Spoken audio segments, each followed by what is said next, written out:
बोलिए वृंदावन बिहारी लाल की। हम पागल है पागल वृंदावन धाम के, हम पागल है पागल वृंदावन धाम के, वृंदावन धाम के शीशा बसार के, वृंदावन धाम के शीशा बसार के।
खड़े हो जाइए, सब लोग खड़े हो जाइए।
प्रेम और भाव से श्री लोग श्रीमद् भागवत महापुराण की अमृतमयी कथा श्रवण करके अपने मानव रूपी जीवन को सार्थक करें, मुक्त बनाए।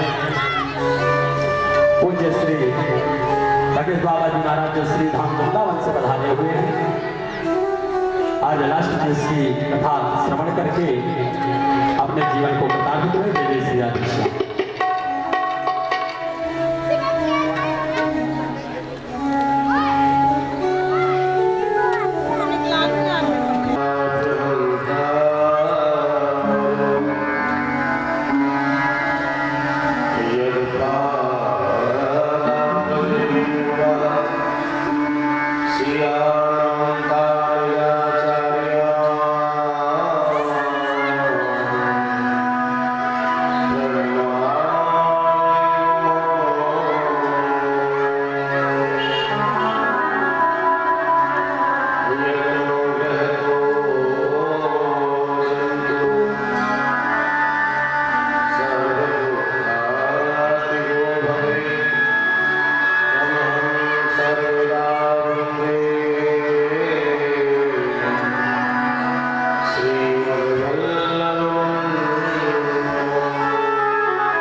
आइए सिद्धों,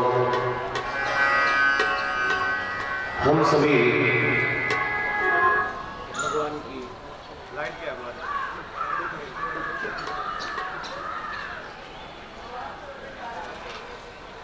हरे कृष्ण हरे। इस ज्ञानी यज्ञ का मंगल में विश्राम दिवस का शुभारंभ करें। इससे पूर्व 2 क्षण नित्य की भांति किशोरी श्री राधा रानी के नाम का हम सभी उच्चारण करेंगे। इसके बाद आप हम सभी भगवान की दिव्य मंगल में लीला कथाओं में बड़े भाव से प्रवेश करेंगे। करुणामयी कृपामयी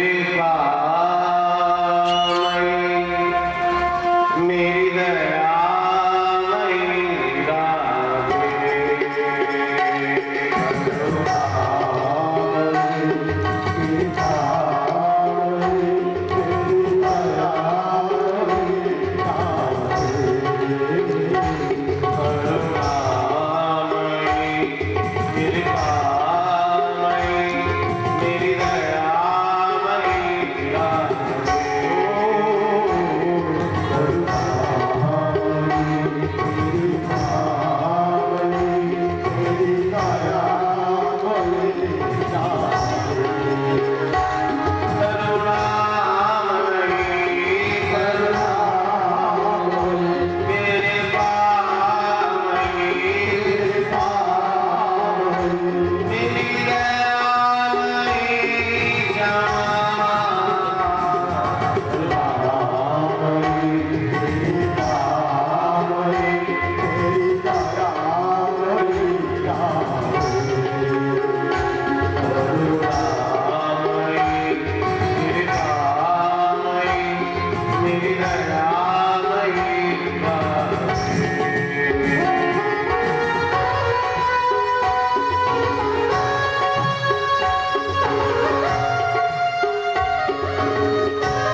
सकल तरुण तरुणी पीताम्बरधारी भगवान श्याम सुंदर की बागनी की मूर्ति श्रीमद् भागवत महापुराण सप्ताह ज्ञान यज्ञ जो यहाँ चल रहा है, हमारे ठाकुर जी के प्रिय लाडले भक्त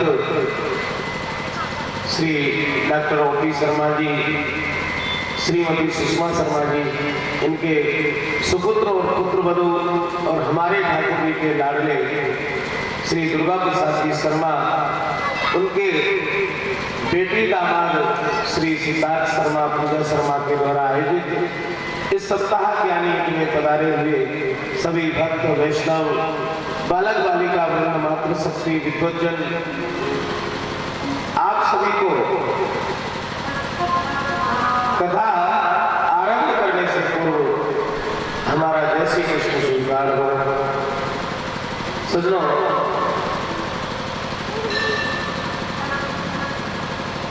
कल के कथा प्रसंग में हम सभी ने यहाँ बड़े भाव से श्रवण किया। भगवान का मंगलमय विवाह रुक्मिणी जी के साथ हुआ।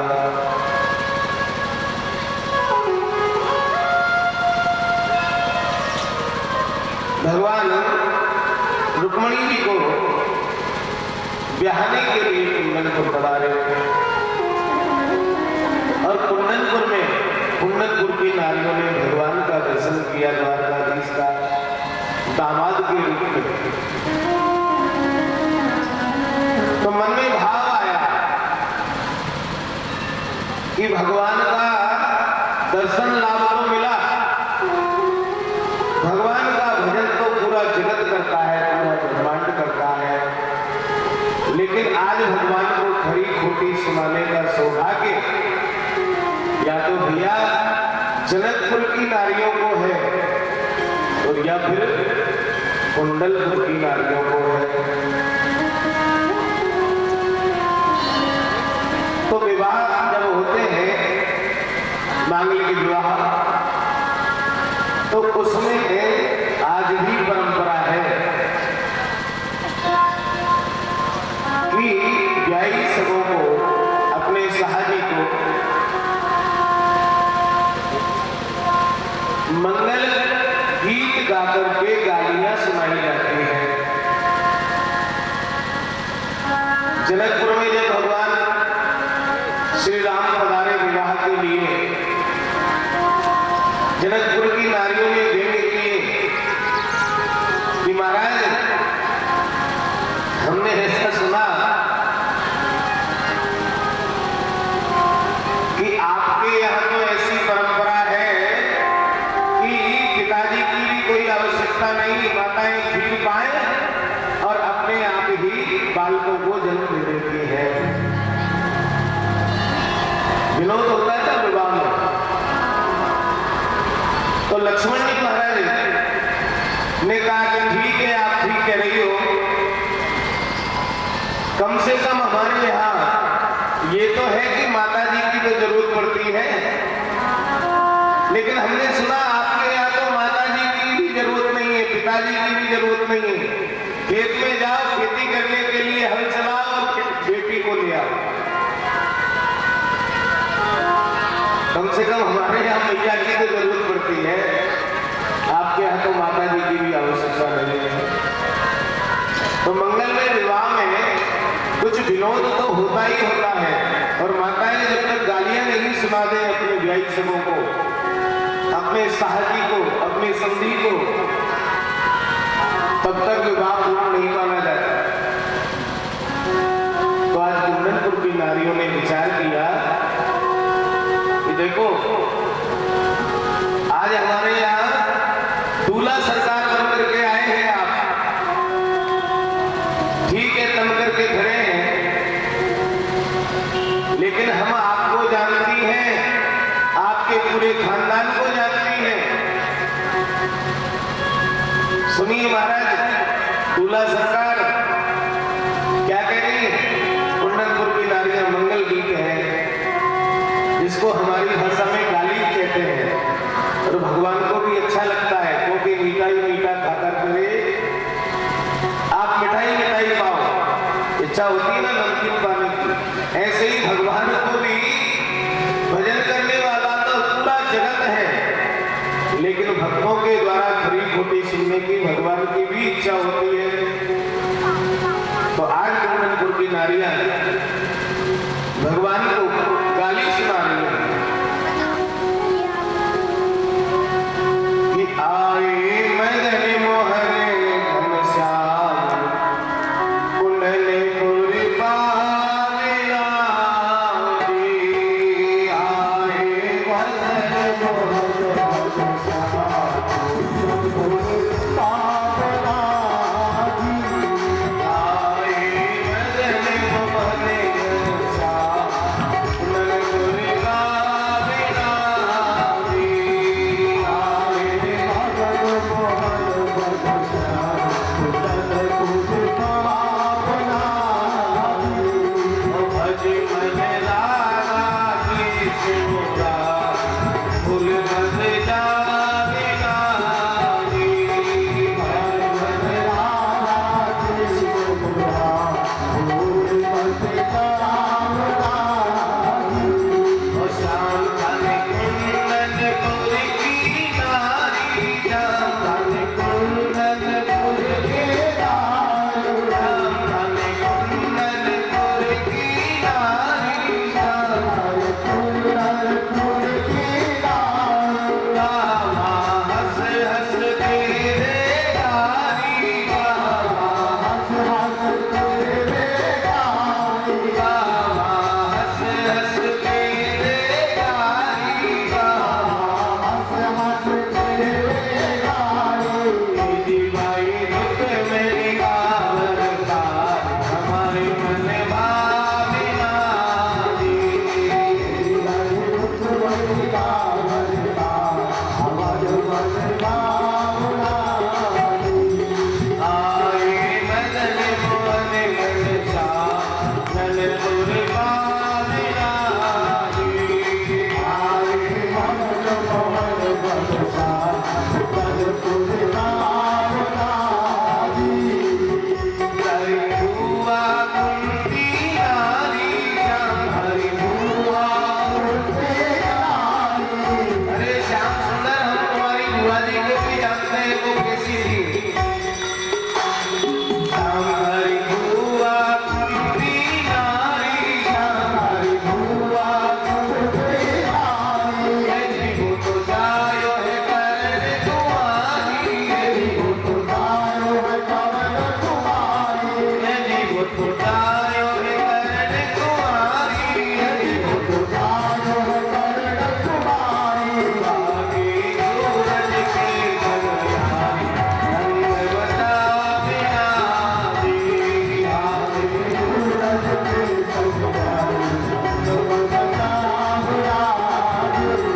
आए मदन मोहन घनश्याम कुंडलपुर पावना दी। महामहोत्सव मनाया और कुछ समय पश्चात रुक्मिणी जी के यहाँ एक सुंदर बालक का जन्म हुआ और प्रसूति गृह से ही उस बालक को चुरा करके समरासुर नाम का दैत्य भगवान द्वारकाधीश के उस पुत्र को चुरा करके ले गया, समुद्र में फेंक दिया। क्या मिला इसको? कुछ नहीं। लेकिन ये दुष्टों का स्वभाव होता है कि कोई उन्नति करे, विकास करे, पद और प्रतिष्ठा प्राप्त करे तो लोगों को ईर्ष्या हो जाती है। कोई भी उन्नति करे तो उसको दुश्मन बनाना नहीं पड़ता, अपने आप दुश्मन जन्म ले लेते हैं, शत्रु उत्पन्न हो जाते हैं। भगवान समरासुर को जानते नहीं, पहचानते नहीं, कोई लड़ाई नहीं, झगड़ा नहीं, लेकिन भगवान से ईर्ष्या करने लगे। क्यों? सिर्फ इस बात के लिए कि कल का ग्वारिया गंवार गाय चराने वाला, घर घर दूध दही छाछ के लिए भटकने वाला आज द्वारका का राजा कैसे बन गया। तो भैया कोई भी उन्नति करे, उच्च पद प्रतिष्ठा प्राप्त करे तो उसको शत्रु बनाने की जरूरत नहीं, अपने आप बन जाते हैं, भगवान नहीं बन गए। तो हम जैसे लोगों के बन जाए तो इसमें कौन से आश्चर्य की बात है। लेकिन हमारे धर्म शास्त्र और संत कहते हैं कि दुख में तड़पो मती, सुख में भूलो मती, प्राण जाए मगर नाम भूलो मती। मुरली वाले को मन से रिझाते चलो, कृष्ण गोविंद गोपाल गाते चलो। भगवान का चिंतन बना करके रखो तो भैया सारे विघ्न, सारे शत्रुओं का अपने आप ठाकुर जी दमन कर देते हैं।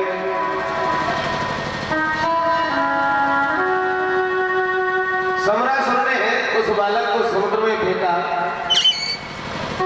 एक मछली उस बालक को निगल गई।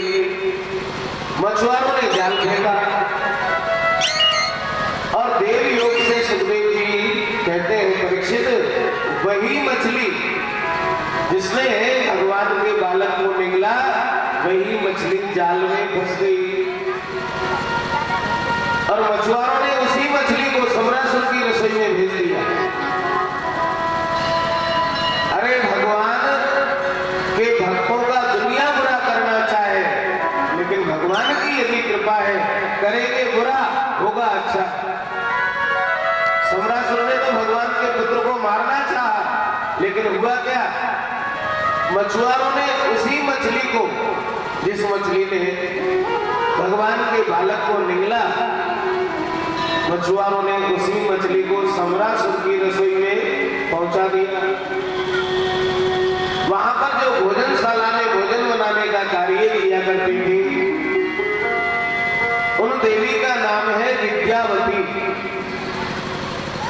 विद्यावती ने क्या किया, जैसे ही मछली के पेट में चाक लगाया, नर शिशु को प्राप्त किया। आश्चर्य होने लगा कि मछली के पेट से ये नर शिशु कैसे मिला। इतने में ही देव ऋषि नारद जी आए और नारद जी ने आकर के कहा कि देवी आश्चर्य मत करना, ये जो अभी अभी तुम्हें मछली के पेट से ये जो बालक प्राप्त हुआ है, ये बालक और कोई नहीं, तुम्हारा पति है। पहले ही आश्चर्य हो रहा था विद्यावती को कि ये बालक मछली के पेट से कैसे मिला, नर शिशु। और आश्चर्य भी और बड़ा आश्चर्य ये हो गया कि नारद जी कह रहे हैं कि ये तुम्हारा पति है। गुरुदेव के समझ नहीं पा रही हूं आप क्या कहना चाह रहे हैं कि विद्यावती ये बताइए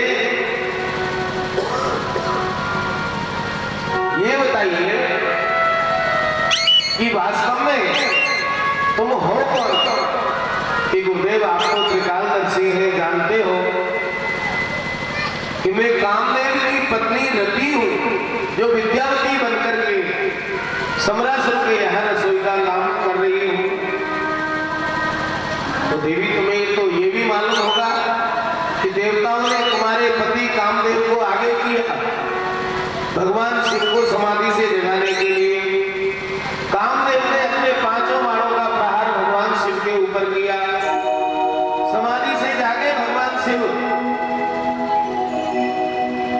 क्या हुआ? जय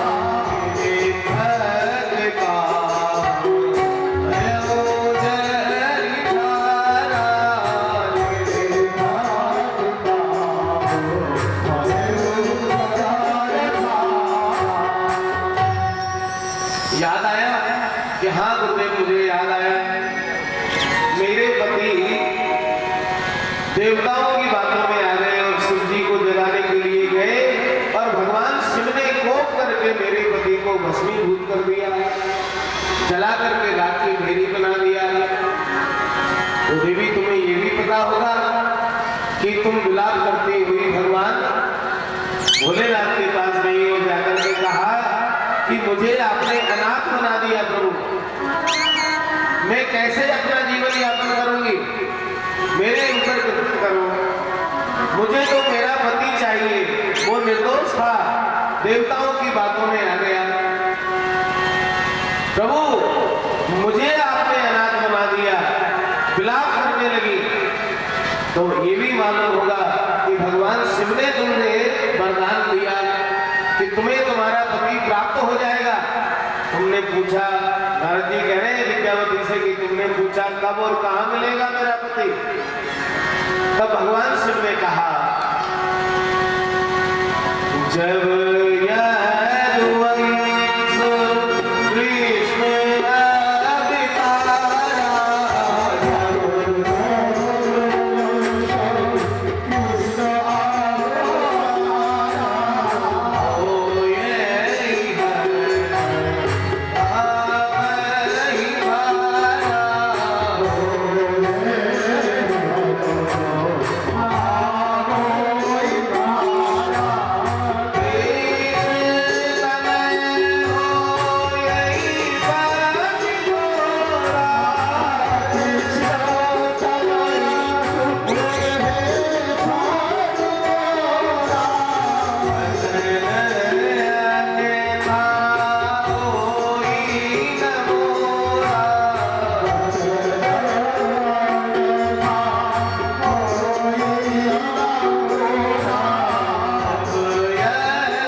भगवान शिव ने मुझे वरदान दिया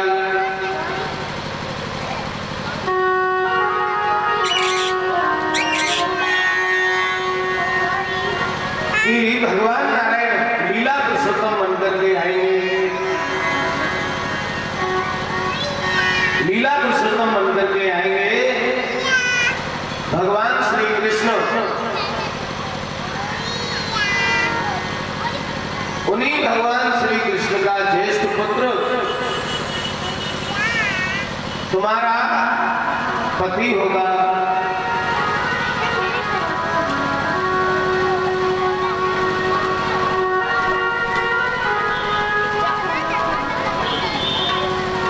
उन्हीं भगवान श्री कृष्ण का ज्येष्ठ पुत्र तुम्हारा पति होगा, तुम्हें पति रूप में प्राप्त हो जाएगा। कि कहां और कैसे मिलेगा? कि तुम कहीं भी रहना, अपने आप तुम्हारे पास वो जन्म लेते ही पहुंच जाएगा। समरासुर ने तो भगवान का अहित किया, लेकिन भगवान का ज्येष्ठ पुत्र वही कामदेव भगवान श्री कृष्ण का ज्येष्ठ पुत्र बना।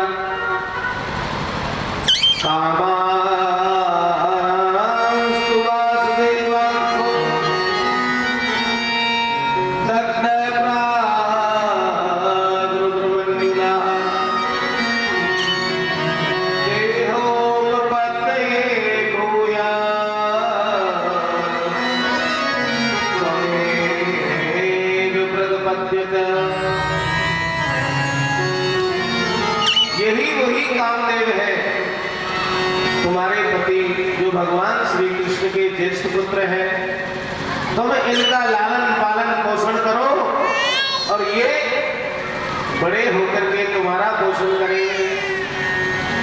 विद्यावती ने ये तो पूर्वक उस बालक का पोषण किया, बालक बड़ा हुआ, सम्रासुर के साथ युद्ध हुआ और इस बालक का नाम हुआ श्री प्रद्युम्न जी महाराज। सम्रासुर का उद्धार किया प्रद्युम्न जी महाराज ने और विद्यावती को लेकर के द्वारका में पधारे। द्वारका में आने के पश्चात विद्यावती का और भगवान के सुपुत्र ज्येष्ठ पुत्र प्रद्युम्न जी महाराज का मंगल में विवाह द्वारका सुखदेव जी कहते हैं परीक्षित, इसी बीच में भगवान द्वारकाधीश ने, जब तक ये पृथ्वी महाराज बड़े होकर के लौट करके आए, तब तक इस बीच में भगवान द्वारकाधीश ने 16,107 विवाह और कर ली।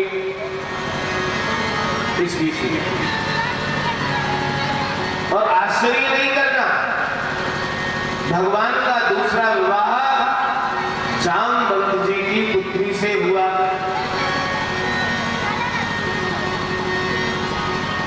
सुखदेव जी कह रहे हैं, तो परीक्षित ने कहा कि गुरुदेव मुझे भगवान के मंगल में सभी विवाह प्रसंगों को श्रवण कराइए। तो कहने लगे सुखदेव जी कि एक बार की बात हो, भगवान द्वारकाधीश द्वारकापुरी में अपनी सुधर्मा सभा में विराजमान है, सभी सभासद विराजमान है।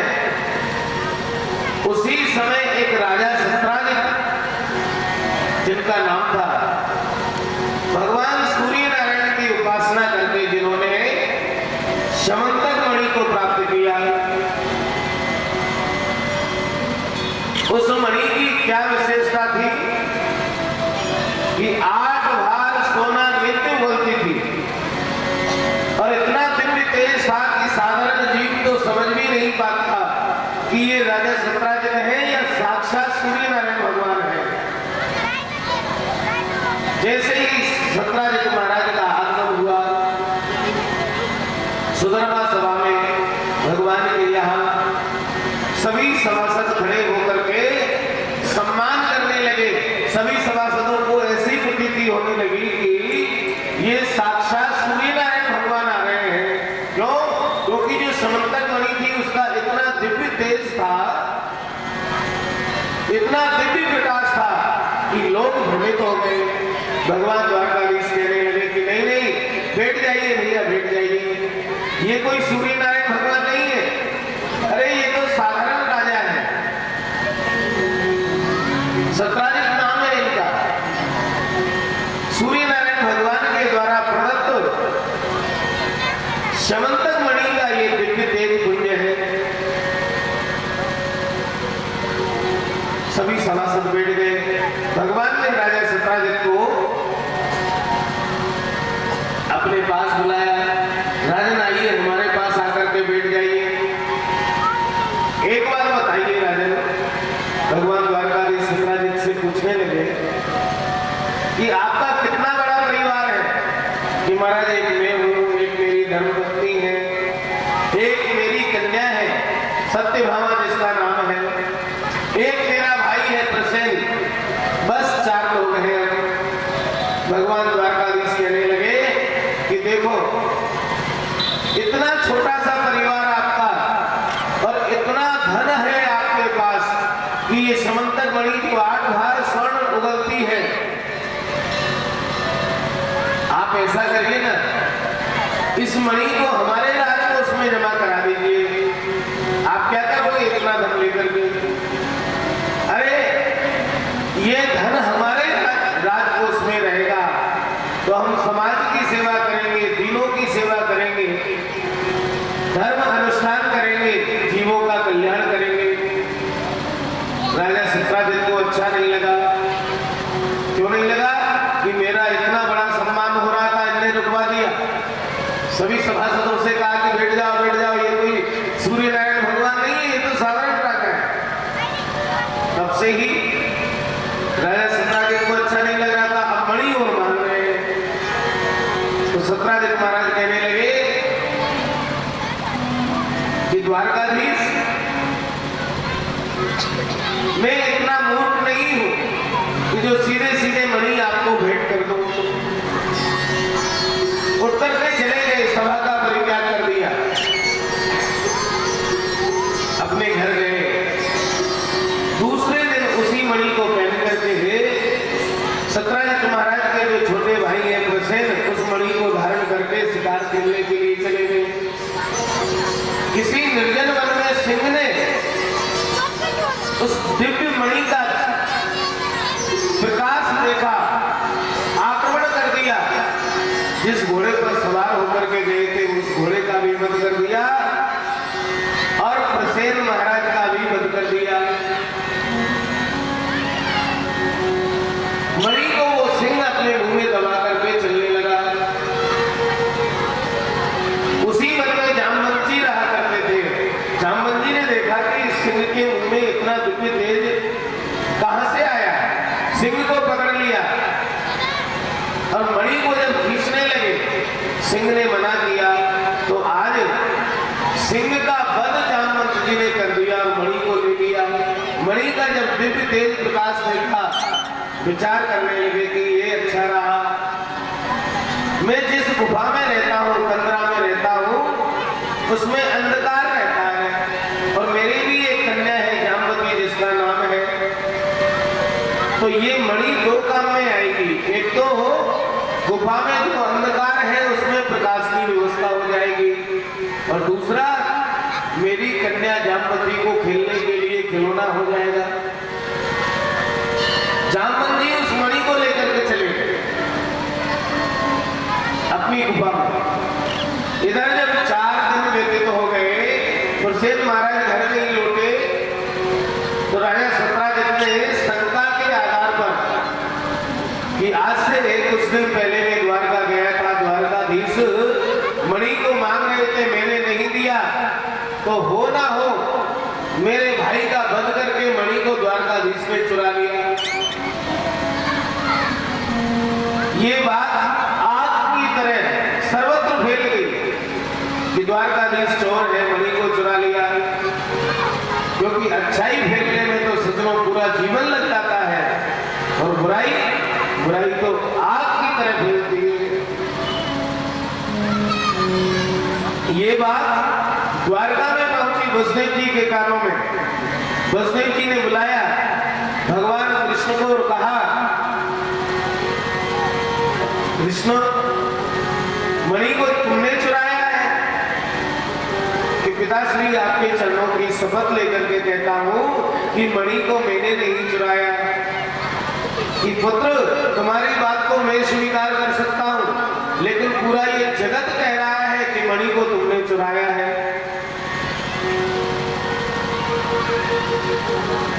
मणि को तुमने चुराया है, इस बात को कौन स्वीकार करेगा, कौन मानेगा?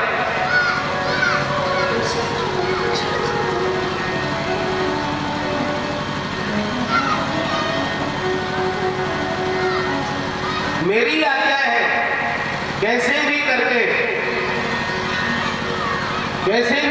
इस मणि को वापस ला करके दो। ब्रह्मांड में कहीं भी हो उस मणि को वापस ला करके दो।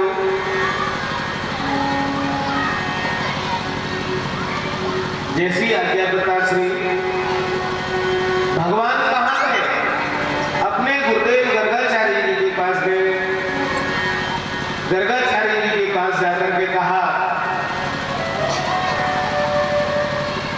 गुरुदेव जीवन में संकट आ गया, मुझे चोरी का कलंक लगा और कलंक जो होता है भैया वो मृत्यु से भी बढ़कर के होता है। जीवन में कोई कलंक लग जाए तो मृत्यु से भी बड़ा है। गुरुदेव आप तो त्रिकालदर्शी हैं, जानते हैं कि मणि को मैंने नहीं चुराया, लेकिन ये चोरी का कलंक क्यों लगा? पहले तो इसका कारण बताइए, फिर इसका निवारण कीजिए।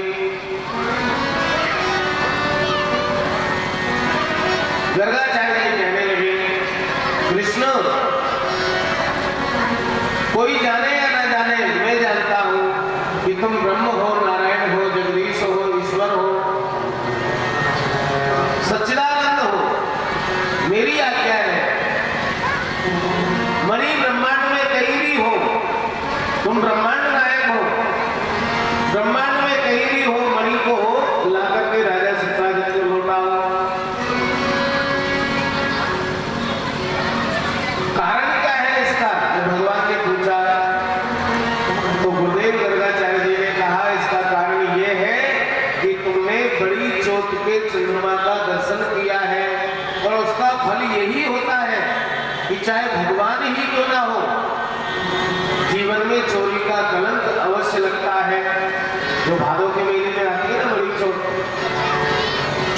जिसमें गणेश उत्सव होता है, गणेश जी की झांकियां लगाई जाती है, उस चोट के चंद्रमा का दर्शन का फल यही है कि चाहे कोई भी हो,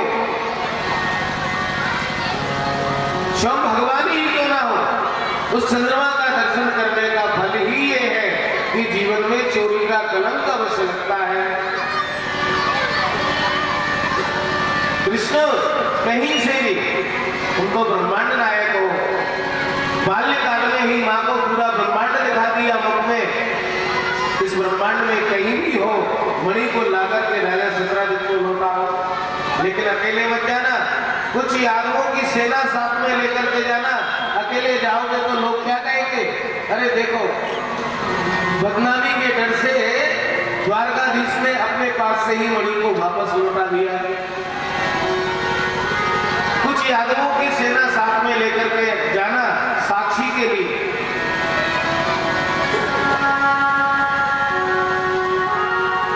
तो भैया कभी भी जीवन में कोई दुख आ जाए, संकट आ जाए, तो इन कथाओं से यही शिक्षा लेना चाहिए कि हमें कहां भागना चाहिए। दुख आ जाए जीवन में तो गुरु या गोविंद की शरण में जाना चाहिए, वही इसका निवारण करेंगे। और दुनिया के पास जाएंगे तो दुनिया क्या करेगी, रो रो करके तो आपकी व्यथा को सुनेगी और हंस हंस करके बाहर जाकर के मजाक उड़ाएंगे। अरे तुम्हें पता है उनके घर में ऐसा हो रहा है, अभी रो रहे थे हमारे पास। इसलिए कभी भी जीवन में संकट आए तो भगवान के चरणों में निवेदन करना, गुरु या गोविंद के चरणों में निवेदन करना। बाकी दुनिया वाले क्या कष्ट मिटाएंगे, वो तो भैया स्वयं ही दुखी है। मानस में भी जब दशरथ जी के जीवन में कष्ट आया, मेरे संतान नहीं है, तो कहां भागे, गुरुदेव के पास गए। और भागवत में भी भगवान के जीवन में कष्ट आया तो कहां गए, गुरुदेव की शरण में गए। प्रभु गुरुदेव भगवान मार्गदर्शन कीजिए, मैं क्या करूं, जीवन में ये क्लेश आ गए। गुरु और गोविंद निवारण कर सकते हैं भैया, बाकी दुनिया वाले तो हंसी उड़ाने वाले हैं, मजाक उड़ाने वाले हैं। वो खुद ही कष्ट युक्त जीवन है उनका। आपका कष्ट कहां से, आपके कष्ट का निवारण करेंगे। भगवान आए द्वारका में, यादवों की कुछ सेना को लेकर के चले और उसी वन में गए जहां पर हुसैन मरा पड़ा है, घोड़ा मरा पड़ा है। भगवान लीला पुरुषोत्तम में क्या कह रहे हैं, देखो भैया यहाँ भी मणि नहीं है, हुसैन तो है, घोड़ा भी मरा पड़ा है, लेकिन यहाँ मणि नहीं है। अब कहां खोजे, भगवान को तो सब मालूम है, जो ब्रह्मांड नायक है, पूरा ब्रह्मांड जिनके अंदर है, वो लीला क्या कर रहे हैं कि अब कहां खोजे भैया, तुम बताओ कहां चले। तो भगवान क्या लीला कर रहे हैं, अरे देखो देखो, शेर के पंजों के निशान दिखाई दे रहे हैं। इन्हीं को देखते देखते आगे बढ़ते हैं, कुछ खोज लग जाए। शेर के पंजों को देखते देखते आगे गए तो शेर भी मरा पड़ा है, लेकिन मणि वहां भी नहीं है। अब क्या करें भैया, बताओ अब कहां खोजे। भगवान ने कहा, अरे देखो देखो, अब भालू के पंजों के निशान दिखाई दे रहे हैं, चलो इनको देखते देखते खोज लगाए कहीं मिल जाए। आगे गए तो एक कंदरा में वो भालू के पंजों के निशान जा रहे हैं। भगवान कहने लगे, भैया तुम सब लोग यहीं पर रुको, मैं अंदर जाकर के देखता हूं। अंदर प्रवेश किया तो क्या हुआ, दिव्य तेज दिखाई दिया।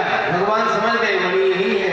मणि को उठाकर के जैसे ही चलने लगे, जामवंत जी ने कहा, खबरदार, कौन है, रुक जाओ, मैं मणि को नहीं ले जाने दूंगा। जामवंत जी मणि को छीनने लगे भगवान से। भगवान का और जामवंत जी का युद्ध हुआ, और युद्ध हुआ तो ऐसा हुआ, जामवंत जी की हड्डी टूट गई, खड़े होने की भी सामर्थ्य नहीं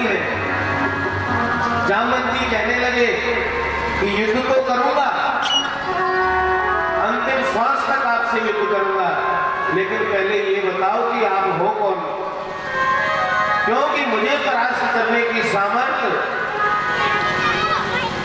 मर्यादा पुरुषोत्तम श्री राम के सिवाय इस ब्रह्मांड में और